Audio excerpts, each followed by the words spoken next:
সুপ্রিয় দর্শক, স্বাগত আনোয়ার ইস্পাত এই সময়। আমি ফখরুল আলম কাঞ্চন আপনাদের সঙ্গে আছি। বঙ্গবন্ধুর স্বদেশ প্রত্যাবর্তন দিবস আজ। দীর্ঘ 9.5 মাস পাকিস্তান কারাগারে বন্দি জীবন শেষে 1972 সালের এই দিনে স্বাধীন বাংলাদেশে ফেরেন জাতির পিতা। আমরা আলোচনা করব এ বিষয়ে। থাকবে নারায়ণগঞ্জের সিটি কর্পোরেশন নির্বাচন এবং রাষ্ট্রপতির সংলাপ বিষয়ে। আলোচনা করার জন্য আমরা 3 জন অতিথিকে আমন্ত্রণ জানিয়েছি। আমাদের সঙ্গে স্টুডিওতে উপস্থিত আছেন বিএনপি চেয়ারপারসনের উপদেষ্টা জনাব হাবিবুর রহমান হাবিব, আছেন আওয়ামী লীগের সাংগঠনিক সম্পাদক জনাব আহমদ হোসেন, এছাড়াও আরও সঙ্গে আছেন বিপ্লবী ওয়ার্কার্স পার্টির সাধারণ সম্পাদক জনাব সাইফুল হক। আপনাদের 3 জনকেই স্বাগত জানাচ্ছি। আপনাকে ধন্যবাদ। আমি জনাব আহমদ হোসেন ছোট্ট করে আপনার কাছ থেকে একটু শুনতে চাই। বঙ্গবন্ধুর আজ স্বদেশ প্রত্যাবর্তন দিবস, এই দিবসটার তাৎপর্য নিয়ে ছোট্ট করে একটু আপনার কাছে শুনবো, এরপরে ভিন্ন আলোচনা যাব। ধন্যবাদ আপনাকে। আজকের এই ঐতিহাসিক দিনে আমাকে ডেকেছেন, সেজন্য আপনার এনটিভির অথরিটি আপনাকে অনেক অনেক ধন্যবাদ। আপনাকেও ধন্যবাদ। আপনি কারণ এই দিনে সকলকে ডাকে না সবাই, এবং ঐতিহাসিক দিনের কথা বলার জন্য আমাকে সুযোগ করে দিয়েছেন। বঙ্গবন্ধু 1971 সন 10 জানুয়ারি 72 সন 10 জানুয়ারি তিনি দেশে ফিরেছেন। পাকিস্তানের কারাগারে ছিলেন। বঙ্গবন্ধুর যখন কারাগারে, তখন তার অবর্তমানে জাতীয় 4 নেতা সৈয়দ নজরুল ইসলাম, তাজউদ্দিন আহমেদ, ক্যাপ্টেন মনসুর আলী, কামরুজ্জামান সাহেব, তারাই বঙ্গবন্ধুর নির্দেশ মোতাবেক মুজিবনগর সরকার পরিচালনা করেছেন। এবং বঙ্গবন্ধুর নেতৃত্বে 9 মাসের সশস্ত্র যুদ্ধে 71-এর 16 ডিসেম্বর বাংলাদেশ হানাদার মুক্ত হয়েছে। কিন্তু হানাদার মুক্ত হলো বাংলাদেশ, তারপর স্বাধীনতা পূর্ণতা পেলাম না। তখন একই স্লোগান, বাংলাদেশে নয় আন্তর্জাতিক অঙ্গনেও তখন এক দাবি, শেখ মুজিবের মুক্তি চাই, বঙ্গবন্ধুর মুক্তি চাই। বঙ্গবন্ধুর মুক্তি ছাড়া স্বাধীনতার পূর্ণতা নেই। 10 জানুয়ারি যখন আসলেন, স্বাধীনতা পূর্ণতা পেল। আমি মনে আবার একটু ফিরবো, একটু ছোট করে শুনে আসবো। আমি জানি এই আলোচনাটা দীর্ঘ হবে, কিন্তু একটু সাইফুল হক আপনার কাছে শুনি, ছোট্ট করে একটু শুনবো তারপরে। জি, আপনাকে ধন্যবাদ। সম্মানিত আলোচকবৃন্দ এবং এনটিভির এই অনুষ্ঠান যারা দেখছেন, আপনাদেরকে শুভেচ্ছা জানাই। আজকে ঐতিহাসিক 10 জানুয়ারি। তো আমরা আজকের এই দিনে আমি বঙ্গবন্ধু শেখ মুজিবুর রহমানকে গভীর শ্রদ্ধার সাথে স্মরণ করছি, এবং তার দীর্ঘ যে সংগ্রামী জীবন, সেই জীবনকেও স্মরণ করছি। 16 ডিসেম্বরের আমাদের পাকিস্তানিদের আত্মসমর্পণের পরে সমগ্র জনগণের উদ্বেগ এবং উৎকণ্ঠা ছিল বঙ্গবন্ধু শেখ মুজিব কখন তিনি দেশে ফিরবেন, তিনি কি অবস্থায় আছেন, এটা খুব জানার সুযোগ ছিল খুবই সীমিত, অনেক ক্ষেত্রে নাই বললেই চলে। 8 তারিখে যখন তিনি মুক্তি পেলেন ঢাকাতে, 10 তারিখে যখন তিনি এসে পৌঁছালেন, সেটা ছিল আমাদের জন্য একটা ঐতিহাসিক একটা ক্ষণ। এটা ছিল স্বস্তির, এটা ছিল আনন্দের, এবং খুবই গুরুত্বপূর্ণ যে কথাটা ছিল পরবর্তীকালে গত 50 বছরে যেটা এখন অনেক বেশি আলোচিত হচ্ছে। ওই সময় বঙ্গবন্ধু ফিরে না আসলে ভারতীয় সেনাবাহিনী তারা সদ্য স্বাধীন বাংলাদেশে তাদের যে অবস্থানটা, এত দ্রুত যেভাবে তারা ভারতে তাদেরকে ফিরিয়ে দেওয়া বা নেওয়াটা সম্ভব ছিল, বঙ্গবন্ধুর অনুপস্থিতিতে বা তার ফিরতে বিলম্ব হলে সেটা সমস্যা হতো কিনা, এটা রাজনৈতিক বিশ্লেষকরা, গবেষকরা এটা তার একমত যে তার ফিরে আসাটা আমাদের এই সদ্য স্বাধীন দেশের জন্য, মানুষের জন্য একটা আনন্দের, ভরসার। তো সেই জায়গাটার ক্ষেত্রে বলবেন। আর একটা সরাসরি নেতৃত্বের যে এক ধরনের শূন্যতা ছিল, সেই জায়গাটাও এর মধ্য দিয়ে তো সেটা খানিকটা তখন সমাধান হয়েছে। আমি আজকের এই দিনে এটা একই সাথে আমরা যখন সুবর্ণ জয়ন্তী করছি, এটা বঙ্গবন্ধুর দেশে ফেরারও এবছর সুবর্ণ জয়ন্তী। জি তো আমি আশা করব যে আমরা বঙ্গবন্ধু যখন শ্রদ্ধা জানাবো তার দীর্ঘ যে গণতান্ত্রিক জীবন, যে জীবনে তিনি লড়েছেন গণতন্ত্রের জন্যে, তিনি লড়েছেন মানুষের অধিকারের জন্য, জি। তিনি লড়েছেন সাম্প্রদায়িকতার বিরুদ্ধে, এক ধরনের সাম্যভিত্তিক সমাজের জন্যেও সেই চেতনা যদি সামনে থাকে, সত্যি সত্যি বঙ্গবন্ধুর প্রতি আমরা শ্রদ্ধা জানাতে পারি। নিশ্চয়ই। আর মনে হয় জনাব হাবিবুর রহমান হাবিব। আপনাকে ধন্যবাদ। আপনার মাধ্যমে এনটিভি সম্মানিত দর্শক শ্রোতা, দেশের দেশের বাইরে যারা দেখছেন তাদেরকে আমার সশ্রদ্ধ সালাম, বিজ্ঞ আলোচক বৃন্দকে আমার শুভেচ্ছা। আসলে আজকের এই দিনটি ঐতিহাসিক। এটি এই ব্যাপারে কোনো ধরনের কোনো রকমের চিন্তা করার কোনো সুযোগ নেই। আজকের এই ঐতিহাসিক দিন। আসলে সেই সময় আমরা মুক্তিযুদ্ধে গিয়েছিলাম, তখন আমরা স্বাধীন বাংলাদেশে। আমাদের যে কথা আর কি বললেন, সাইবুল ভাই যেটা বললেন কথাটা তাই, সব মানুষেরই তখন চাহিদা ছিল উনি কখন ফিরে আসবেন। তো এই দিনটা অবশ্যই অত্যন্ত স্মরণীয় দিন, অস্বীকার করার কোনো উপায় নাই। এবং আমি এটুকু বলি যে আজকের এই দিনে উনি ফিরে আসার পরে পরবর্তী সময়ে যদি রাষ্ট্রীয় কোনো ধরেন রাষ্ট্রপতি না হতেন, প্রধানমন্ত্রী না হতেন, তাহলে এই যে বিভক্তি যে আজকে আমাদের ভিতরে আছে, মানে বঙ্গবন্ধুর সম্পদ হলো সবার সেই সময়। জি এখন এখন সম্পদ সবার না। কেন আমি বলি আর মনে হয় আলোচনা না, আমি এই জিনিসটাকে অত্যন্ত গুরুত্ব দিয়ে আমি বলতে চাচ্ছি। নিশ্চয়ই নিশ্চয়ই এই জায়গাটা আমাদেরকে চাচ্ছিলাম না না, আমি খারাপ দিকে নিয়ে যাব না। জি আজকের এই জায়গাটাকে আমাদের মানে সবারই এই জিনিসটাকে, এই দিনটাকে গুরুত্ব দেওয়া উচিত এবং সম্মান দেখানো উচিত। এবং আমাদের রাজনৈতিক এবং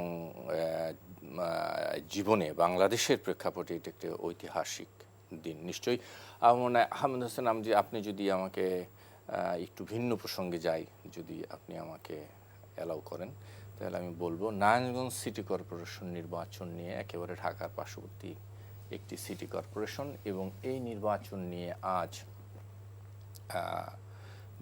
প্রধান দুই প্রার্থী ছাড়াও নারায়ণগঞ্জের ওসমান পরিবারের সন্তান এবং আপনাদের সংসদ সদস্য, আপনার দলীয় আওয়ামী লীগ দলীয় সংসদ সদস্য আজকে প্রেস ব্রিফিং করেছেন এবং মূলত তাকে নিয়েই গত 2 দিন পাল্টা বক্তব্য আসছিল। আজকে জনাব শামীম ওসমান প্রেস ব্রিফিং করে বক্তব্য দিয়েছেন এবং বলেছেন যে তিনি প্রার্থী যেই হোক তিনি নৌকার পক্ষে, এবং তার খুবই জনপ্রিয় একটি শব্দ এবং অত্যন্ত তাৎপর্যপূর্ণ বলেও মনে করেন অনেকে, সেটি হচ্ছে খেলা হবে। আসলে 16 তারিখে কি হচ্ছে? না, এই খেলা হবে তিনি আগেও বলেছেন। হ্যাঁ, সেটি শামীম ওসমানকে অভিনন্দন। জি তাকে নিয়ে কানাঘুষা ছিল, হ্যাঁ গণমাধ্যমে বিভিন্ন জন বিভিন্ন কথা বলেছে, একটা বিভ্রান্তি ছিল, এবং তিনি আজকে প্রেস কনফারেন্স করে তিনি বিভ্রান্তিটাকে সরিয়ে দিয়েছেন। এটি কি বিভ্রান্তিটা কি দূর হলো, না বিভ্রান্তি আরো বিভ্রান্তি- ঘনীভূত হলো? বিভ্রান্তি নেই, তিনি এটা পরিষ্কার বলেছেন এবং তার বক্তব্যের মধ্যে আজকে কিন্তু আবেগও ছিল। আমি লক্ষ্য করেছি যে তার ফ্রম বিগিনিং টু এন্ড জি তার বক্তব্য শুনেছি, আবেগ ছিল, তার কমিটমেন্টের প্রতি দৃঢ়তা ছিল। আমি বঙ্গবন্ধুর আদর্শের কর্মী, আমি জননেত্রী শেখ হাসিনার কর্মী, জি আমি এই প্রশ্নে আপোষ করিনি, কখনো করবো না, আমার পরিবার করেনি, আমার বাবা করেনি, আমার ভাই করেনি। এই যে কথাগুলোর মধ্যে তিনি তার বিশ্বাসের কথাটা তুলে ধরেছেন। ইনসাইড পার্টিতে ভাই লিডারশিপ নিয়ে সব জায়গায় তো কম বেশি এই সব পার্টিতেই থাকে, প্রতিযোগিতা থাকে। এবং যেহেতু নারায়ণগঞ্জ আমাদের কাছাকাছি, আর নারায়ণগঞ্জ এই দেশের রাজনৈতিক ইতিহাসের সাথে সম্পৃক্ত নারায়ণগঞ্জ, আর আওয়ামী লীগের জন্মটাও আপনার ওখান থেকে হয়ে আসছে, আনুষ্ঠানিকভাবে হয়েছে এখানে ঢাকাতে এসে। কাজে স্বাভাবিক কারণেই নারায়ণগঞ্জের গুরুত্বটা একটু আলাদা। সেই হিসাবে অনেকের মাঝেই অনেক কথা ছিল, কিন্তু আজকে তার এই বক্তব্যের মধ্য দিয়ে প্রমাণিত হয়েছে যে শামীম ওসমান বঙ্গবন্ধুর আদর্শের লোক এবং বঙ্গবন্ধু কন্যা প্রধানমন্ত্রী শেখ হাসিনার বিশ্বাসী লোক। এবং একটা কথা উনি বলেছেন জি যে তার বাপ নেত্রীর হাতে দিয়ে গেছেন 3 ভাইকে। এটা খুব আবেগঘন বক্তব্য, জি এটা কিন্তু খুব আবেগঘন বক্তব্য দিয়েছেন। 3 হাতে তুলে দিয়ে গেছেন, যে 3 হাত দিয়েছেন 3 ভাইকে, যার হাতে, এই হাতের সাথে তিনি মুনাফিকি করেননি, বেইমানি করবেন না, এটা তিনি দৃঢ়তার সাথে করেছেন। কাজেই আজকে থেকে অন্তপক্ষে আমাদেরকেও মানুষ জিজ্ঞাসা করতো, তা আমরা বলতাম যে এগুলো বিভ্রান্তি ছড়ানোর জন্য বলা হচ্ছে। কিন্তু আজকে শামীম ওসমানের সাংবাদিক সম্মেলনের মধ্য দিয়ে সব কিছুরই অবসান ঘটেছে এবং আওয়ামী লীগ আগে একারটাই ছিল, আরও শক্তিশালী হলো। কারণ শামীম ওসমানের তো সমর্থক আছেন, নাই তো নিশ্চয়ই না।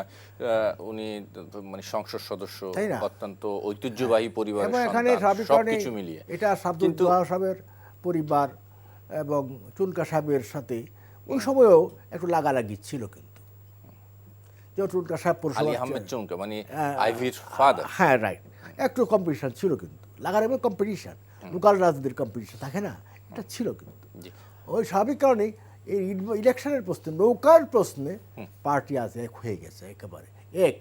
এখানে প্রার্থী আপনার আইবি, বাট সিম্বল হচ্ছে নৌকা, প্রধানমন্ত্রী শেখ হাসিনার ছবি, বঙ্গবন্ধুর ছবি। কিন্তু ভাঙা কাঁচ জোড়া লেগেছে, কিন্তু দাগটা কি রয়ে গেছে? শোনেন, এটা তো আপনি উপমা দিলেন, ভাঙা কাজ তো ভাঙেনি। ভাঙেনি। আমি আবার মনে হয় এইখান থেকে আপনার কথা শুনবো, কাজ ভেঙেছে না না, কাজ ভাঙেনি। আমি একটু শুনে আসি জনাব হাবিবুর রহমান হাবিব আপনার কাছ থেকে। আমার এই পার্টিটা সময় কমই, যেন আমি আপনাকে একটু যাচ্ছি, দ্বিতীয় পার্টি নিশ্চয়ই আরো বড় করে শুনতে পারবো। হাবিব ভাই, যেটি হয়েছে গত কয়েকদিন নির্বাচনে, যে উত্তাপ আমরা লক্ষ্য করছি, ইতিপূর্বে আমরা দেখেছি যে বলা হচ্ছে আপনার দল দলীয়ভাবে অংশগ্রহণ না করলেও স্বতন্ত্রভাবে করছে, সেটি পুরনো প্রশ্ন। কিন্তু আমার প্রশ্ন হচ্ছে তার বিরুদ্ধে যে অভিযোগটি করা হয়েছে তৈমুরের বিরুদ্ধে, যে তিনি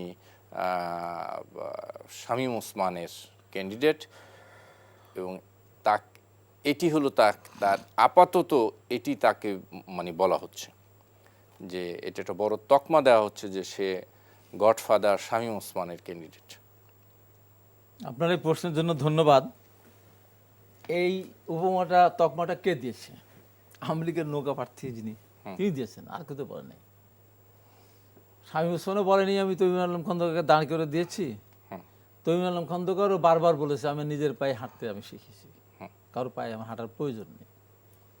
তাহলে যিনি তৈমুর আলম খন্দকারকে শামীম ওসমানের প্রার্থী বানাচ্ছেন, তার পক্ষে শামীম ওসমান ভোট করবেন, তার সব লোকজন ভোট করবে, এখনো বলেই যাচ্ছেন। এবং আমার বক্তব্য আমি শুনেছি, উনি বলেছেন যে ভোটাররা সিদ্ধান্ত নিয়েছে তারা আমাকে ভোট দিবে। হ্যাঁ, দিবে। কে এর ভিতর কে দিল আর কে না দিল, কে আসলো আর কে না আসলো, এটা খুব বড় ব্যাপার না। তার মানে সে শামীম ওসমানের গুরুত্বটাকে বা শামীম ওসমানের প্রয়োজনতা অনুভব সে করছে না।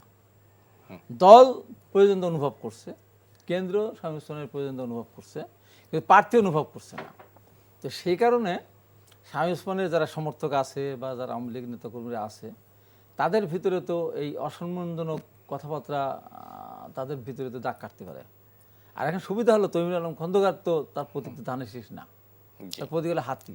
হ্যাঁ, আওয়ামী লীগের যারা নেতা কর্মী সমর্থক যারা আছে, তারা হাতিতে ভোট দিতে এতটুকু তাদের হাত কাঁপবে না। কেন? সে তো ধানের শীষ তো না, ধানের শীষ না হোক, কিন্তু তৈমুর আলম খন্দকার তো মানে বিএনপি, একজন বিএনপি আপনার দল থেকে হোক না, প্রতীক তো। যেমন শামীম ওসমান বলছে প্রার্থীকে আমার দেখার বিষয় নেই, আমার প্রতীকে জিতাতে হবে, ঠিক তেমনি ভাবেই আমরা এই এসে অসম্মানজনক আচরণ যেহেতু আমাদের সাথে করছে, আমরা তো নৌকা ধানসিরে ভোট দিচ্ছি না।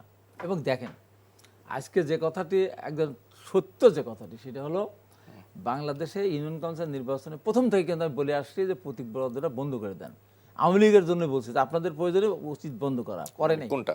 এই যে ইউনিয়ন কাউন্সিল প্রতীক, দলীয় প্রতীক। জি জি, যে এইটার জন্য আপনারা কিন্তু অসম্মানিত হবেন এক সময়। দেখেন দলীয় প্রতীকটা বিএনপির সিগনেচার করে হলো মহাসচিব, আর আওয়ামী লীগের সিগনেচার করে আওয়ামী লীগের প্রেসিডেন্ট। যিনি আওয়ামী লীগের প্রেসিডেন্ট তিনি প্রধানমন্ত্রী বটে, তার স্বাক্ষরিত চেয়ারম্যান প্রার্থীরা এলাকায় গিয়ে ইতিপূর্বে শতাধিক আওয়ামী লীগের নেতাকর্মীদেরকে হত্যা করেছে।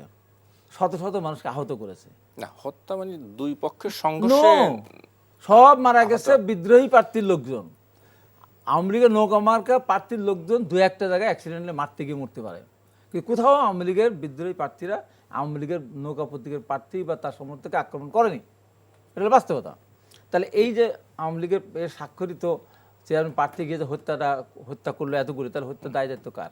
নিশ্চয়ই আমি শেষ করি এখান থেকে না, এখানে নাই না, আমি এখানে সেটা ভুলে যাবো, শেষ করি। এখন কথা হলো এই নৌকা মার্কা প্রতীক কিন্তু বাংলাদেশে মাত্র 42 ভোট, 62 ভোট, 100 ভোট, 200 ভোট এরকম করে বেশ কিছু জায়গায় তাদের জামানত বাজেয়াপ্ত হয়েছে। নিশ্চয় হয়েছে। অতএব আবার এখন আওয়ামী লীগের নৌকা প্রতীক পেলেই জনগণ যে এখন নারায়ণগঞ্জে ভোট দিবে এটা মনে করার কোন কারণ নেই। জি, জনাব সাইফুল হক আপনার কাছে যেতে চাই, এবং আপনি নারায়ণগঞ্জে আপনাদের কোনো প্রার্থী নাই, আমরা জানি যে জাতীয় পার্টিরও কোনো প্রার্থী নেই, আপনাদের অবস্থানটা কোন দিকে? জি, আপনাকে ধন্যবাদ।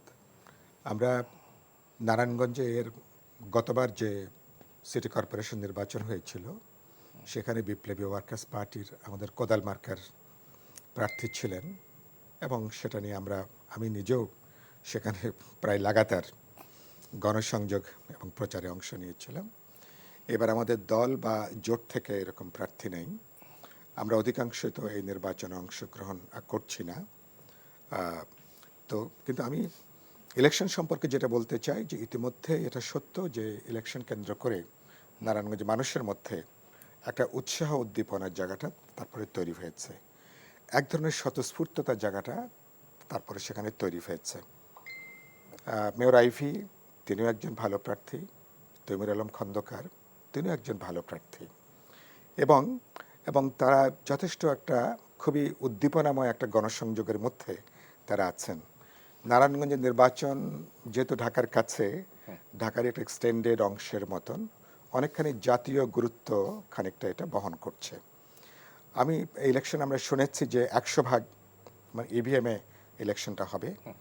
এই নির্বাচন কমিশনের অধীনে সম্ভবত এটা শেষ নির্বাচন, শেষ গুরুত্বপূর্ণ স্থানীয় সরকার নির্বাচন, যেহেতু শেষ হয়ে যাচ্ছে, রাইট, 16 তারিখে শেষ হয়ে যাচ্ছে। সেজন্য না, ইলেকশন 16 তারিখে আর নির্বাচন কমিশনের মেয়াদ 14 ফেব্রুয়ারি। আমি বলছি যে গুরুত্বপূর্ণ, মানে আমি বলেছি গুরুত্বপূর্ণ সিটি কর্পোরেশনের এটাই মানে ইলেকশন কমিশনের অধীনে এটাই সবচেয়ে গুরুত্বপূর্ণ শেষ নির্বাচন। কিন্তু তাদের রেকর্ড তো এ পর্যন্ত খুবই খারাপ, যেটা আমি নানা গণমাধ্যমে বলেছি। দুর্ভাগ্যজনকভাবে তারা একটা ইউনিয়ন কাউন্সিল বা একটা পাড়ার ক্লাবেরও সুষ্ঠু অবাধ গ্রহণযোগ্য নির্বাচনের ক্ষমতা তারা হারিয়ে ফেলেছেন। আরেকটা কথা খুব গুরুত্বপূর্ণ, সরকারের যদি সদিচ্ছা থাকে তাহলে কিন্তু নিরপেক্ষ গ্রহণযোগ্য নির্বাচন করা সম্ভব। এটা এর আগের বার আমরা নারায়ণগঞ্জেও আমরা দেখেছি, যেখানে আমাদের প্রার্থী, যেখানে আমাদের মার্কা কোদাল মার্কার প্রার্থী ছিল। আমরা কিন্তু কুমিল্লার ইলেকশনও কিন্তু সেটা আমরা দেখেছি। সরকারের রাজনৈতিক ইচ্ছাটা অত্যন্ত গুরুত্বপূর্ণ।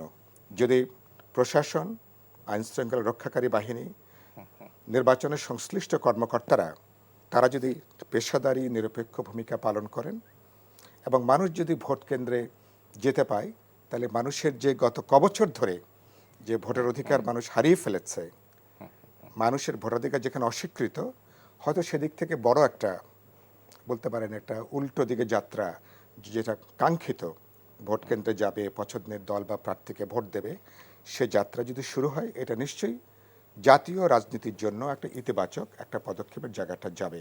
আর যে কথাটা বলে আমি কথাটা শেষ করতে চাই, সমগ্র এই নির্বাচনে আওয়ামী লীগের মধ্যে আমরা অনেক কিছু দেখছি। দুর্ভাগ্যজনকভাবে গণতান্ত্রিক সংস্কৃতিটা বেশিরভাগকে দেখছি না। স্থানীয় সরকারে বেশিরভাগ অনেক জায়গাতে আওয়ামী লীগের প্রার্থীরা দাঁড়িয়ে বলছেন, নৌকা মার্কায় যদি ভোট না দেন তাহলে ভোট কেন্দ্রে আসার প্রয়োজন নেই। নৌকা মার্কায় যদি আপনি ভোট না দেন তাহলে কিন্তু আপনি ঘরে আছেন, আপনি ঘরে থাকেন। আমরা কিন্তু নারায়ণগঞ্জ সিটি না কর্পোরেশন না সেখানে হয় না, আমি বলেছি যে অন্যান্য জায়গাতে। কিন্তু আমাদের এই দুই প্রার্থী এখনো যথেষ্ট রাজনৈতিক স্বাধীনতা তারা পরিচয় তারা দেখেছেন। আমি এখানে আহমেদ হোসেন ভাই আছেন, খুব মানে আওয়ামী লীগের খুবই গুরুত্বপূর্ণ নেতা। আমরা বলছিলাম যে আমরা বঙ্গবন্ধুর 50 বছর ওনার প্রত্যাবর্তনের, তা আমি এখানে ভাবছিলাম আমার আপনি যখন আমাকে প্রশ্ন করছিলেন, আমি ভাবছিলাম ওই যে একটা বিখ্যাত কবিতা রবীন্দ্রনাথের, তোমার পূজার ছলে তোমায় ভুলে থাকি। বঙ্গবন্ধু যে গণতন্ত্রের জন্য, গণতান্ত্রিক মূল্যবোধের জন্য লড়াই করেছেন তার জীবনের একটা দীর্ঘ সময় ধরে, দুর্ভাগ্যজনকভাবে আওয়ামী লীগ আজকে বঙ্গবন্ধুকে সম্মান করছেন, শ্রদ্ধা জানাচ্ছেন, কিন্তু তার গণতান্ত্রিক যে মূল্যবোধের জায়গাটা, ওই যে বললাম তোমার পূজার ছলে তোমায় ভুলে থাকি, তার রাজনৈতিক যে আদর্শের জায়গাটা, জি। সেই জায়গা থেকে আওয়ামী লীগ এখন বহু যোজন যোজন দূরে। নারায়ণগঞ্জে যদি সুষ্ঠু অবাধ নির্বাচন হয়, আওয়ামী লীগের পালকে নিশ্চয়ই আমরা একটা ইতিবাচক কথাটা বলবো, এবং এটা আমি যেটা বলেছি, এটা রাজনীতির জন্য একটা সুবাতাস হিসেবে এটা আসতে পারে। জনাব আমাদের এই যে সহিংস বিরোধাত্মক যে রাজনীতি, সেখানে একটা কিন্তু ইতিবাচক একটা পদক্ষেপ আসতে পারে বলে আমার বিশ্বাস। শুনে জনাব আহমেদ হোসেন, আমরা কিন্তু নারায়ণগঞ্জের এখন পর্যন্ত কোনো সংঘাত সংঘর্ষ আমরা লক্ষ্য করিনি। সাইফুল ভাই যদিও কে ধন্যবাদ, তিনি জাতির পিতা বঙ্গবন্ধুর প্রতি সম্মান জানিয়েছেন, ঐতিহাসিক 10 জানুয়ারির প্রেক্ষাপটে কথা বলেছেন, সেই জন্য তাকে ধন্যবাদ জানাই যে তিনি অন্তপক্ষে ইতিহাসের জায়গায় আছেন, ইতিহাসের এটাকে বিকৃত ইতিহাসের জায়গায় নেই। তারপর তিনি তার রাজনীতির কথা বলবেনই, তিনি একটা পলিটিক্যাল পার্টি করেন, সেটা ভিন্ন জিনিস। এখন প্রশ্ন হলো যে আপনি যে বিচ্ছিন্নভাবে কিছু কিছু কথা আসছে ইউনিয়ন কাউন্সিলে, কে কী বললো, সেই কথাগুলোকে আমরা ওন করেছি কিনা সেটার কথা। পলিটিক্যালি আমরা ওন করেছি, বৈরবে না কোন জায়গায় কুলিয়ারচরে, বাজিতপুরে কোন নেতা বলেছে যে আমাকে ভোট না দিলে কিন্তু এই হবে, কিন্তু তারপরে এই বক্তব্যকে আমরা সমর্থন করেছি না তার বিরুদ্ধে ব্যবস্থা গ্রহণ করেছি, এরপরে সেটা দেখতে হবে। আমরা একটা মাল্টি ক্লাস পার্টি, এখানে এটা তো ক্লাস পার্টি না। না, কিন্তু নৌকা নিয়ে না, একটা নৌকার প্রার্থী হয়ে যদি উনি এরকম না, কথা বলেন, নৌকার প্রার্থী হয়ে সেটা নৌকার- নিয়ে তো প্রশ্ন হ্যাঁ, প্রশ্ন আসবে। আসছে বিদায় তার বিরুদ্ধে ব্যবস্থাও আমরা গ্রহণ করেছি। আওয়ামী লীগ আর বিপ্লবী বর্কার পার্টি তো এক জিনিস না, আওয়ামী লীগের মাস পার্ট, রং বেরঙ্গের লোক এখানে অনেক আছে, তাই না? আমাদের তো মাস পার্টি, ভোট লাগে, ভোটের পলিটিক্স করি। আর নারায়ণগঞ্জের প্রেক্ষাপট, মূল জায়গায় আসি, নারায়ণগঞ্জে এখানে ধরেন 2016 সালে কিন্তু নির্বাচন হয়েছে, কিন্তু মার্কারি হয়েছে, নৌকাও ছিল, ধানশীর্ষ ছিল, তো আর কোদাল মার্কা ছিল, মানে কোদাল মার্কা আমাদের প্রার্থী ছিল সেখানে কিন্তু তোর আইবি নৌকা নিয়ে পাশ করেছে। তো আজকে তৈমুর আলম খন্দকার সাহেব অনেক বাড়ি টকশোতে আমাদের সাথে দেখা হয়েছে, তিনি খুব কষ্ট করে বলেছেন, দেখেন আহমদ ভাই, আমাকে বাড়িঘর বিক্রি করে ভোটের রাতে, আগের দিন রাতে আমাকে উইথড্র করা হলো 2011 সালে, যখন শামীম ওসমান প্রার্থী হলো। অনেক কষ্ট কথা বলেছে, আমার বাড়ি বিক্রি করতে হয়েছে। আর এবার নির্বাচনে এসে তার প্রতীকও নাই, তার পদও নাই, সব পদ উইথড্র হয়ে গেছে। এখন তিনি হয়েছেন এতিম, তার সাথে পার্টিও নাই। কেন বলছেন এটি? উনি তো বলছে এখন উনি জনগণের, না না, পার্টি থেকে বেরিয়ে এসে এখন আচ্ছা, মাস এইগুলো পিপুলের। কথা জনগণের কথা বলা, কিন্তু আপনি বিএনপির সুরে কিন্তু দেখবেন কত কত সহানুভূতি আমার ভাইয়ের প্রতি, তৈমুর ভাইয়ের প্রতি সমর্থন কিন্তু হাবিব ভাইদের আছে। হ্যাঁ, তাই তো থাকবে। না, তাকে কিন্তু এক্সপেল করা হয় নাই। দেখেন কি চালাকি, বিএনপির কি চালাকি রূপ, মানে হিজাব পরে গেলেন, তো হিজাবটা খুলে মানুষকে বুঝাইলেন, no you man, you can, তাকে ভোট দিতে পারেন। মানুষের চালাকি বুঝে না, মানুষ কি বেখুব? হ্যাঁ, এটা বিএনপির চালাকি। হ্যাঁ, শ্রীগাল বড় চালাক, বুদ্ধিমান না, কিন্তু কিন্তু এই দেশের মানুষ কিন্তু বুদ্ধিমান, নারায়ণগঞ্জের ভোটাররা কিন্তু বুদ্ধিমান, চালাকি ধরা পড়ে গেছে, বুঝছেন? হাতি মার্কা নিয়ে গেছেন ধানের শীষ বাদ দিয়ে। হাতি মার্কা কি, কিসের প্রতীক? হাতি মার্কা না উন্নয়নের প্রতীক, না শান্তির প্রতীক। হাতি তো চলতেই পারে না তার ওয়েটের জন্য। না, বলা হচ্ছে যে হাতি দিয়ে নৌকা ডুবিয়ে দেবে। আরে হাতি, এইগুলো তো চমক কথা। আপনার খেলা হবে বলছেন না, হ্যাঁ। এই খেলা হওয়ার স্লোগান, শামীম ওসমানের স্লোগান চলে গেছে, এক্সপোর্ট হয়ে গেছে পশ্চিমবঙ্গে। হ্যাঁ হ্যাঁ হ্যাঁ, তো বিজিবি বললো এই স্লোগানটা আসছে নারায়ণগঞ্জের এমপি শামীম ওসমানের কণ্ঠ থেকে, সেই স্লোগানটা নিয়ে গেল মমতা ব্যানার্জি। খেলা এবং অত্যন্ত তাৎপর্যপূর্ণ, এবং খেলা হবে, সেই খেলায় মমতা ব্যানার্জি জিতেই গেল। যদি সেই খেলায় জিততে যেতে পারে, আমার তো মনে হয় 16 তারিখে খেলা হবে, ওই খেলায় নৌকা মার্কা জিতে যাবে, এই ব্যাপারে আমার কোনো সন্দেহ নেই। আমি খুব কমিটমেন্ট নিয়ে কথা বলছি, আমি ঘুরে আসছি। জি জি জি, আমি হয়তো জান না, আমি গিয়েছি, আমি যাচ্ছি, আমি দেখে আসছি। একেবারে একেবারে এখানে যদি বলেন এখানে আইবি নিজস্ব ইমেজ আছে, কিন্তু নিশ্চয়ই পার্টি তো আছে তার, এর মাঝে পরিবারও তার একটা ক্যারিসমা আছে, কিন্তু সেখানে জি। যদি বলেন নারায়ণগঞ্জের পলিটিক্সের মেরুকরণ আর জাতীয় রাজনীতি মেরুকরণ একরকম নয়। আমি একটু হাবিব ভাইকে সেখানে সময় কিন্তু দিয়ে আমরাও কিন্তু তার সাথে আবার আছি। যাব আপনার কাছে, যাব আসবো আইবির আসবো। সাথে আছে। জি আমি ইতিহাসের সত্য কথাগুলি বলি। না, কয়েকটি কথা বলেছেন উনি, যদি আপনাকে একটু- না আমি সত্য কথা বলি, জান উনি হয়তো ভুলে গেছেন যেবার তৈমুর আলম খন্দকার শেষ রাত্রে প্রত্যাহার করলেন, তখন কিন্তু আওয়ামী লীগের প্রার্থী ছিল শামীম ওসমান, আর বিদ্রোহী প্রার্থী ছিল কিন্তু আজকের নৌকামার্কার প্রার্থী, মনে আছে? হ্যাঁ, উনি জয়ী শামীম হওয়ার ওসমান, শামীম ওসমানের বাড়িতে আওয়ামী লীগের জন্ম হয়েছে। তাদের আন্দোলন সংগ্রাম 15 আগস্টের পরে অনেক ত্যাগ তিতিক্ষা, চুনকা সাহেবেরও আছে, কিন্তু নৌকা দিলেন শামীম ওসমানকে। ছাত্র রাজনীতি করেছে, আমার সাথে নব্বরগণ দায়িত্ব ছিল। না, মানে দলীয় মনোনয়ন দলীয় মনোনয়ন- দলীয় মনোনয়ন আমি বা নিজে- সমর্থন। আমি নিজে দায়িত্ব হ্যাঁ, নিয়ে দলীয় মনোনয়ন দিয়েছিল আমি ইনচার্জ ছিলাম। শামীমকে। আই ডিক্লেয়ার দ্য কিন্তু নেম অফ শামীম হ্যাঁ, on behalf of party। Shamim আমাদের কমিটির ভাইস প্রেসিডেন্ট ছিল, হ্যাঁ, শামীমকে দিয়ে। কিন্তু আইভি কিন্তু সেদিন দলীয় সিদ্ধান্তকে পাত্তা দেয়নি, পাত্তাই দেয়নি। শামীম মতো ডেডিকেটেড একজন লোককে দল নমিনেশন দেওয়ার পরেও আইভি কিন্তু পাত্তা দেয়নি। আইভির আর শামীমের ভিতরে রাজনৈতিক অঙ্গনে, আওয়ামী লীগের রাজনীতিতে শামীমকে কে ভালো বললো কে খারাপ বললো সেটার বিষয় না, কিন্তু আওয়ামী লীগের রাজনীতিতে শামীমের যে অবদান, আইভি তার কাছে কিছুই না। সেই আইভি কিন্তু শামীমকে হতে দেয়নি, কিন্তু ভোটে এবং হয়েছে। না হতে দেয়নি মানে। এবং তৈমুর আলম খন্দকার যদি রাতুদ্দ না করতো, যে কোনো আমাদের দলীয় সিদ্ধান্ত, তাহলে এবার তৈমুর আলম খন্দকারই জিততো, কারণ দুইজনের ভোট কাটাকাটির মধ্যে দিয়ে বিএনপি একক প্রার্থী হিসেবে জিতত। আমি আরেকটু ইতিহাসের কথা বলি, নারায়ণগঞ্জে কেন এইবার তৈমুর আলম খন্দকারকে মানুষ ভোট দিবে, সাহেবুল বাদশাহ যেটা কি সাহেবুল্লাহ যেটা বলেছে, সেটা হলো নারায়ণগঞ্জের ইতিহাসটা হলো, এ পর্যন্ত যতবার নির্বাচন হয়েছে সবগুলো নির্বাচনে কিন্তু আওয়ামী লীগ জিতেছে। City corporation. সিটি কর্পোরেশন যখন ছিল, আপনার পৌরসভা ছিল 79-ও, তাহলে এইটা তো আওয়ামী লীগের হ্যাঁ সিট। আওয়ামী লীগের সিট। এইবার কেন দিবে না? এইবার দিবে না এই কারণে, এই যে দীর্ঘদিন ধরে এই দেশের মানুষকে যে ভোট দিতে দেয়নি, আপনার 2014 সালে ভোট দিতে দেয়নি, 2018 সালে ভোট দিতে দেয়নি, সিটি কর্পোরেশন কত ভোট দিতে দিয়েছে ওটা আমি করবো না, ভোট দিতে দেয়নি, যে কারণে মানুষ জাতীয় রাজনীতিতে একটা ভোটের পরিবেশ ফিরে আসে।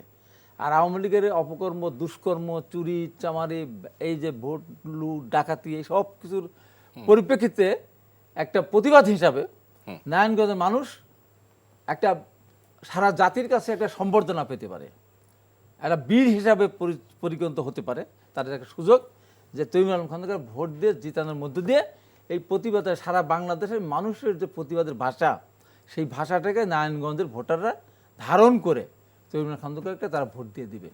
এবং এখানে ইভিএমে ভোট হবে, ইভিএমে ভোট হলে পরে এখানে ধর এজেন্ট যদি তৈমুর আলম খন্দকার না থাকতে দেয়, তারপর ওখানে ওই আপনার কাউন্সিলর ভোটটা দিয়ে দিবে, মেয়রের ভোটটা তারা ওখানে টিপটা দিয়ে দিবে।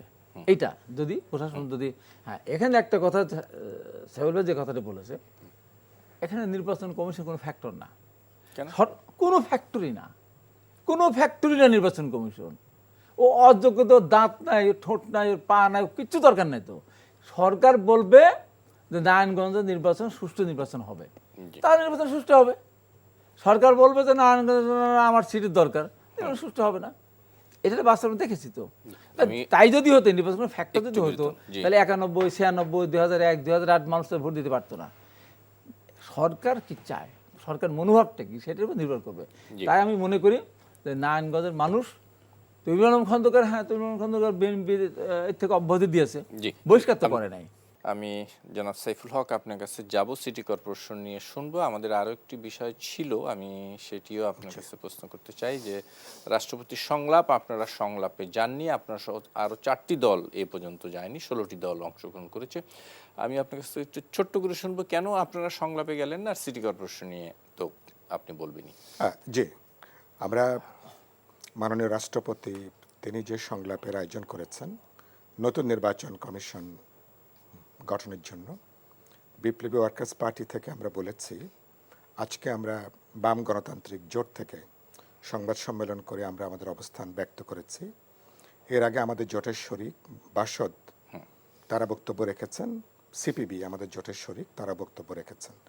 আমরা যে কথাটা পরিষ্কার করে বলেছি যে প্রথমত এই সংলাপটা অপ্রয়োজনীয় এবং এক ধরনের বলতে পারেন যে খানিকটা সময়ের একটা অপচয়। বলছি কেন? বলছি এ কারণের জন্য, গত দুটো সার্চ কমিটি এবং নির্বাচন কমিশনে আমাদের যে শোচনীয় অভিজ্ঞতা, সেই অভিজ্ঞতায় দেখা যাচ্ছে যে শেষ বিচারে যে নির্বাচন কমিশন গঠিত হয়েছিল তাদের অধীনে 14 সালের নির্বাচন হয়েছে, রকিব কমিশন 18 সালে নুরুল হুদা সাহেব যে নির্বাচন এটা আমরা কমিশন, মোটামুটি আচ্ছা জানি। তাদের দায়িত্ব ছিল এবং তারা গোটা নির্বাচনী ব্যবস্থাকে বাংলাদেশে বাস্তবে তারা কিন্তু ধ্বংস করেছেন। এবং এই যে এখন এরপরে আগামী 14ই ফেব্রুয়ারি বা 15ই ফেব্রুয়ারি থেকে যে নতুন নির্বাচন কমিশন গঠন হবে, মহামান্য রাষ্ট্রপতিকে তিনি যদি সাংবিধানিকভাবে এটা তার দায়িত্ব, তিনি এটা ঘোষণা করবেন। কিন্তু কিন্তু বাস্তবতা কি? সরকারি দল, সরকারি নির্বাহী বিভাগ, বিশেষ করে মাননীয় প্রধানমন্ত্রীর তার সম্মতি, তার অনুমোদন ছাড়া রাষ্ট্রপতির পক্ষে বাস্তবে তিনি ব্যক্তিগতভাবে তিনি যেটাই মনে করুন না কেন, তার পক্ষে কিন্তু নির্বাচন কমিশনের সদস্যদের নাম ঘোষণা করাটা সম্ভব না। এটা একটা আনুষ্ঠানিকতার ব্যাপারটা দাঁড়িয়ে যাচ্ছে। না, এক ধরনের- আমরা যে কথাটা বলেছি, আমি বাক্যটা শেষ করি, সমগ্র সমস্যাটা রাজনৈতিক। আমাদের এখানে নির্বাচন কমিশন নিয়ে যে সংকট, ভোটাধিকার নিয়ে যে সংকট, সরকারের গ্রহণযোগ্যতা নিয়ে যে সংকটটা, পুরো বিষয়টা হচ্ছে একটা রাজনৈতিক সংকট। আমরা বলেছি সরকারকে অনেক আগে বলেছি, আমরা যখন জানি এটা আমাদের পজিশন, বলেছি সরকারকে রাজনৈতিক উদ্যোগ নিয়ে বিরোধী দলগুলোর সঙ্গে আলোচনা করে, মত বিনিময় করে এবং তাদেরকে একটা ঐক্যমতের ভিত্তিতে সাংবিধানিকভাবে যে নির্বাচন কমিশন গঠনের জন্য যে আইনি নির্দেশনা আছে, আইন প্রণয়ন করে একটা গ্রহণযোগ্য নিরপেক্ষ মেরুদণ্ড সম্পন্ন ব্যক্তিদেরকে নিয়ে জি, একটু- নির্বাচন কমিশন গঠন করা দরকার। জি, বলেছি আমাদের প্রবলেমটা রাজনৈতিক, সুতরাং রাষ্ট্রপতির ঘাড়ে বন্দুক রেখে বা তার উপরে নির্ভর করে এই বিশাল সংকটের সমাধান হবে না। বরঞ্চ যদি এভাবে যদি আরেকটা নির্বাচন কমিশন হয়, বাংলাদেশে বিদ্যমান যে সংকট, গোটা নির্বাচনে যেখানে কোনো পদ্ধতি নাই, মানুষ বিশ্বাসযোগ্যতা নাই, বাংলায় আরো গভীর থেকে সংকট গভীরতর হবে, জি, আমরা আরো আমরা বিপর্যস্ত পেয়েছি হব। আপনার কথা। আহমেদ হোসেন, আপনি নিশ্চয়ই বলবেন আপনার কথা। আমি যদি আরেকটু বলি, যে কথাটি হাবিবুর রহমান হাবিব বলেছেন, এই মানে তিনি কিন্তু এক ধরনের ভোটারদের কাছে একটা পরোক্ষভাবে কিছু আহ্বানও জানিয়েছেন। আপনি যদি কিছু বলেন। আপনাকে আহ্বান জানানোর জন্য বিএনপির বলছি একটি আর কি। অঙ্গে বহু রূপ, বুঝছেন না? এমনি বলছে আনুষ্ঠানিকভাবে ইলেকশন বা যায়নি, কিন্তু ঘুমটা পরে কিন্তু ইলেকশনে গিয়েছে, বুঝছেন? যে কারণে এই আহ্বান জানাচ্ছি, বুঝছেন? এটা হচ্ছে বিএনপির এই ইন ক্যারেক্টার কোনো স্ট্যাবিলিটি নেই। আপনার কি মনে হয় আহ্বানে জনগণ সাড়া দিবে? কেন যারা দিবে? কি কারণে? এটা সন্ত্রাসী পার্টি, কেন সাড়া দিবে? বিএনপি হচ্ছে জামাত পুষ্ট, জামাতের ধ্যান ধারণায় পরিপুষ্ট। না, তা তো হয়েছে, কিন্তু বিএনপির তো ক্যান্ডিডেট নাই, একজন স্বতন্ত্র প্রার্থী ক্যান্ডিডেট। এর মধ্যে মায়া বলছে। কেন? হ্যাঁ, মায়া কেন বিএনপি? তো মায়া আপনাদের বিরুদ্ধে অবস্থান। আমাদের বিরুদ্ধে জামাতির ওনার অবস্থান নেন, আমাদের বিরুদ্ধে গোলাম আজমকে হইলেও সমর্থন করেন। তাদের কথাটাই হলো যে আওয়ামী টু ক্রাশ আওয়ামী লীগ। 71 যখন আপনার ডিক্লেয়ার করলো ইন্ডিয়া পাকিস্তান যুদ্ধ ডিক্লেয়ার করলো ইন্ডিয়ার বিরুদ্ধে, এরা ক্যাম্পেইন করলো ক্রাশ ইন্ডিয়া, ক্রাশ ইন্ডিয়া। ওই ক্রাশ ইন্ডিয়া থেকে ওই স্লোগানটাই তারা নিয়ে আসছে বাংলাদেশে BNP, crush Awami League, crush Awami League, crush Awami League. এখন কিন্তু ক্রাশ আওয়ামী লীগকে শব্দটি- ক্রাশ করতে যে তারাই কিন্তু ক্রাশ হয়ে গেছে। না, এখন কিন্তু ক্রাশ শব্দটা অন্যভাবে ব্যবহার হয় ইয়াং জেনারেশনের মধ্যে। যা হোক, আপনি যেভাবে ব্যবহার করেন, বিএনপি এখন পথ হারা ছেলেটির মতো বেউ বেউ করে কাটছে, পথ হারিয়ে ফেলেছে। কোন পথে যাবে? বোমার পথে যাবে, জঙ্গিবাদের পথে যাবে, সন্ত্রাসের পথে যাবে, আগুন লাগিয়ে দিবে গাড়িতে বাড়িতে, না শান্তির পথে আসবে, গণতন্ত্রের পথে আসবে, সংবিধানের পথে আসবে, না আকাশ থেকে এসে বলবে বিসমিল্লাহির রহমানির রহিম আমি আসলাম? ওই পথে যেতে চায়। কোনটা সেটা পরিষ্কার করে বলা উচিত। কোথায় যেতে চান আপনি পরিষ্কার বলেন। সেই কবিগুরু রবীন্দ্রনাথের যেমন ভাই রবীন্দ্র চেতনা আছে, আমাদের মাঝে নজরুল চেতনা আছে, বিএনপির মাঝে না রবীন্দ্র চেতনা না নজরুল চেতনা, কোনোটাই নাই। আছে একটা চেতনা, গোলাম আজম চেতনা, রাজাকার চেতনা। বুঝছেন? এখন প্রশ্ন হচ্ছে, কবিগুরু রবীন্দ্রনাথের একটা কবিতা ছিল, নিরুদ্দেশ যাত্রা কবিতা। তিনি বলছেন, কোথায় মুড়ে নিয়ে যাচ্ছ হে সুন্দরী, তুমি শুধু হাসো, শুধু হাসো। সুন্দরী বলতে তার প্রেমিকা বুঝাননি, তিনি বুঝে তার মানুষ প্রিয়াকে, তার প্রতিভাকে। তার প্রতিভা তাকে কোথায় নিয়ে যাচ্ছে রবীন্দ্রনাথ জানেন। এবার বিএনপি যদি নিরুদ্ধার যাত্রা কবিতার মতোও হয়, কোথায় যাচ্ছে সে জানে না, কোথায় যাচ্ছে সে বুঝে না, না বুঝে চলছে। জামাত তুমি আমার কোথা যেখানে নিয়ে যাও আমি সেখানেই আছি, জামাত তুমি যেখানে আমাকে নিয়ে যাবে আমি সেখানেই আছি, আমি মৌলবাদ ধারায় আছি, মুক্তিযুদ্ধের বিরুদ্ধে আমি আছি, how to crush Awami League. একটা প্রশ্ন আমি একটু বলতে চাই, একটা যেটা মাহমুদ হোসেন ভাই উনি যেটা বললেন যে বিএনপি কোন দিকে যাবে, সন্ত্রাসের দিকে যাবে, বোমার দিকে যাবে, পুরো সরকারের তৎপরতা দেখে মনে হয় বিএনপি কেন বোমার দিকে যাচ্ছে না, কেন সন্ত্রাসের দিকে যাচ্ছে না, এরকম একটা উস্কানি দেবার জন্য আহমেদ হোসেন ভাইরা চেষ্টা করছেন কিনা, এটা আমি শেষ করি, এটা আমি খুব নিশ্চিত না। কিন্তু বিএনপি বিরোধী দল সরকারের কোনো উস্কানির ফাঁদে তারা কিন্তু পা দেয়নি। তারা আমাদের বিপ্লবী ওয়ার্কার্স পার্টি, বাম জোট কি বিএনপি বা যারা সরকার বিরোধী হিসেবে যারা আছেন, আমাদের মধ্যে রাজনীতির পার্থক্য আছে, কিন্তু এই স্বৈরতন্ত্রের বিরুদ্ধে বিরোধী দলগুলোর সাধারণ যে ঐক্যমত, মানুষের ভোটাধিকার নাই, গণতন্ত্র নাই, সরকারকে পদত্যাগ করে একটা নির্বাচনকালীন তদারকি সরকার, এই সমস্ত প্রশ্নে আমরা বলেছি জনগণকে সম্পৃক্ত করে, জনগণকে জাগিয়ে তুলে রাজপথে সেখানে যাওয়া, সেখানে কোনো সহিংসতা সরকার যেদিকে উস্কানি দিয়ে সংসদ দিকে নিয়ে যেতে চাচ্ছে, আমি এটা খুব স্বস্তির মধ্যে কোনো বিরোধী দল সরকারের এই উস্কানির মধ্যে এখনো পা দেয়নি।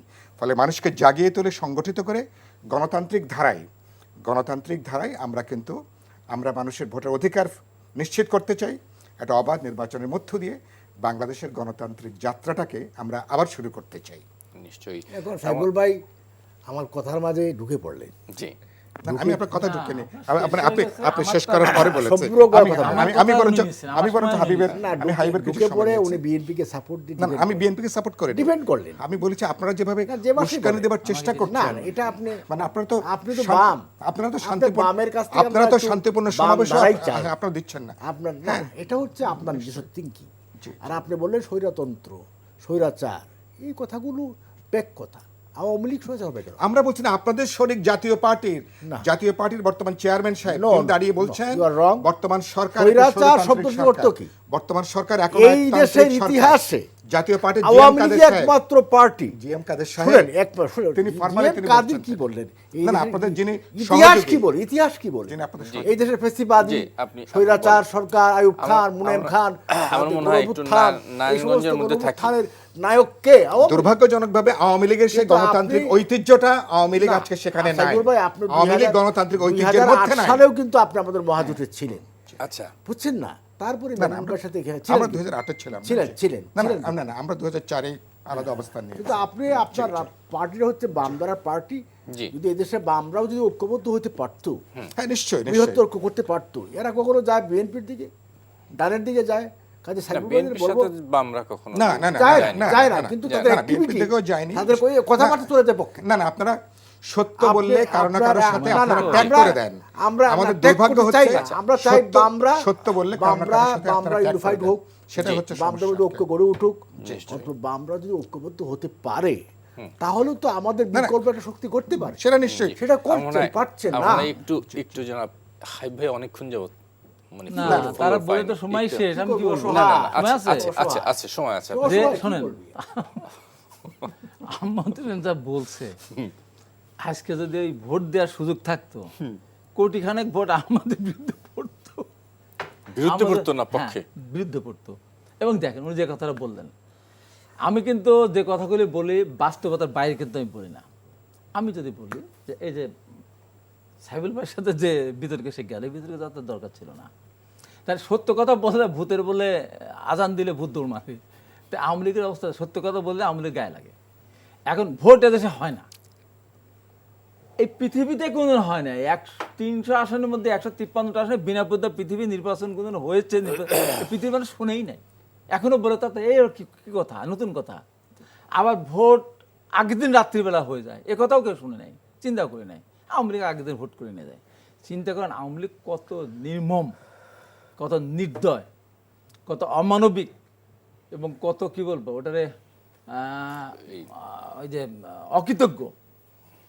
আমি চ্যালেঞ্জ দিয়ে বলছি এখানে, এই বাংলাদেশে 1975 সালের আওয়ামী লীগের বিশ্বাসঘাতকদের ষড়যন্ত্রে 15 আগস্ট সালে নির্মম ঘটনা ঘটার পর যে লোকটি প্রথম প্রতিবাদ করেছিল এবং আওয়ামী লীগের লোকজনকে একটা জায়গায় দাঁড়ানোর সাহস দিয়েছিল, তার নাম কাদের সিদ্দিকী, বঙ্গবীর কাদের সিদ্দিকী। শেষ করি আমি, একটু বেশি পিছনে বেশি চলে গেলে পিছনে আমার যাচ্ছি না তো, সময় নাই বেশি। এখন সমসাময়িক।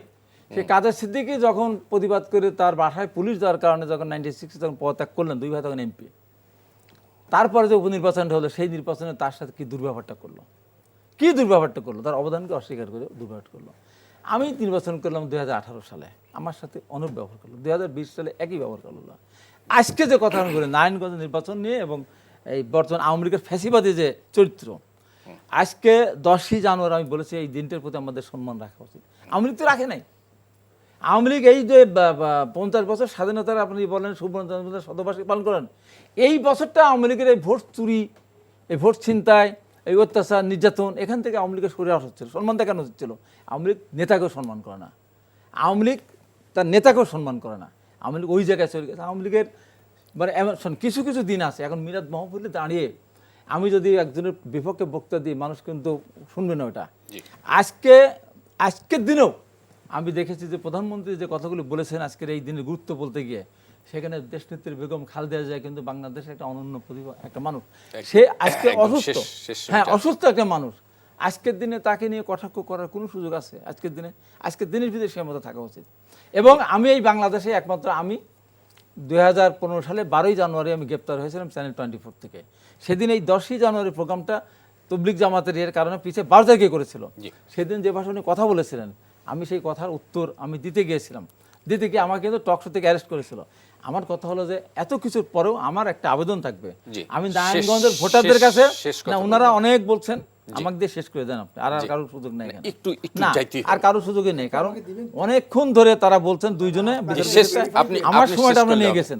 সেখানে আমি বলবো নারায়ণগঞ্জে আমরা ঘুমটা পড়ে না, আমরা তৈমুর আলম খন্দকারকে বলছি না, আমরা বলছি যে আওয়ামী লীগের দুঃশাসনের প্রতিবাদে, আওয়ামী লীগের অনৈতিকতা, অহমিকা, এই যে অব্যবস্থাপনা, আজকে চিন্তা করেন আমার তো মাথা শেষ করে মাথা তো আমার টেবিলের নিচে দিতে ইচ্ছা করছে। আজকে স্বাধীন বাংলাদেশে 50 বছর পূর্তি করতে যাচ্ছে, তখন আমার দেশের বিভিন্ন যারা পুলিশ প্রধান, আপনার র্যাব প্রধান, তাদের বিরুদ্ধে স্যাংশন হয়, আপনারা চিন্তা করা যায় আমাদের ইজ্জত আর আছে? বলেন তো ইজ্জত আছে? এই ইজ্জত 10 সেকেন্ড বলে আমি শেষ করে দেব।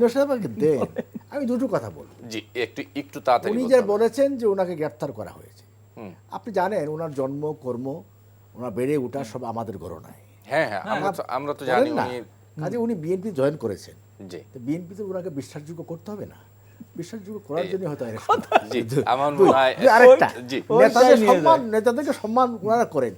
চৌধুরীকে বঙ্গভবন থেকে তাড়িয়ে দিয়ে রেল লাইন দিয়ে দিয়ে দাবরান দিলেন, যেভাবে দৌড়ালেন, এর মধ্যে কিন্তু তাদের সংস্কৃতিটা প্রকাশ। যে আলোচনা আর একদমই সুযোগ নেই। জনাব হাবিবুর রহমান হাবিব, সাইফুল হক এবং আহমেদ হোসেন, আপনাদের তিনজনকে অনেক অনেক ধন্যবাদ। আমাদের হাতে একটু সময় থাকলে আরেকটু আলোচনা করা যেত, কিন্তু আমি দুঃখিত, একেবারেই সময় নেই। দর্শক, আগামী অনুষ্ঠানে আবার দেখা হবে। নিশ্চয়ই এতক্ষণ যারা সঙ্গে ছিলেন তাদেরকেও ধন্যবাদ। আল্লাহ হাফেজ।